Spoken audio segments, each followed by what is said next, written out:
haddaanu nahay kalluunla waanu cabanaynaa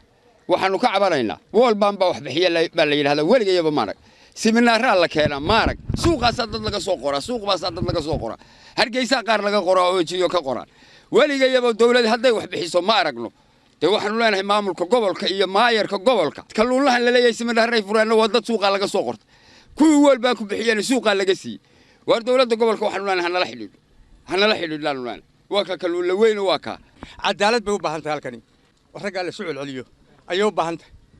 marka haday seminaar tahay haday wal baan tahay haday shabaag tahay haday arrin kala tahay waxa shabaga kama hayo mid wal baan keenay mid kala keentay seminaaradii imika loogu talagalay ama aanu aqoonta kaga faa'iideysan lahayn ama makiinadaha ama fiber galaaskana soddon laga soo ururiyo meelaha ayba lagu darayaa halkan jaamacadda waxa laga furay seminaarkii lama oran kalluun loo maye waxa la geeyay 10 nin 10 kan ninna madaxaysa saaran yihiin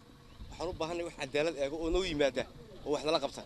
wax caawima ilaa koobin ahaatee iyo ilaa tan maanta joogta wax ayaale wax kalluun la soo gaarsiiyay ma jirto ama wax dayactir qalabkooda la siiyay gaadiidkooda loo daryeelay midna ma jirto cid kalluun loo qaatay oo nin dan yara oo saboolo oo la siiyay ma jirto mid walba waxa la siiyay nin maalqabeena ama nin hantiilaa ayaa la siiyay oo wixii doonaan laga qaatay ilmaha waa ka soo gaadiid baa halka 10 oo bawal baan ku bixiyay nin hudheel haysta iyo kuwa supermarket haysta iyo kuwa dukaamo haysta ayaa la soo siiyay oo kalluumaysta lagu sheegay ku wixii halkaas ay soo tubeen way iska yeelan wax laga shaqeeyo ma jiro wax ku qabtaan ma jiro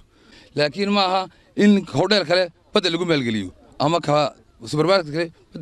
lagu maalgeliyo bixi dad baa lacag laga qaaday laaluushahan ku bixi dadkii loogu talagalay noolna haddii aanu makiinad lacag haysano laaluush bixinayna taasiba nogamay taaleen oo saaran lahayn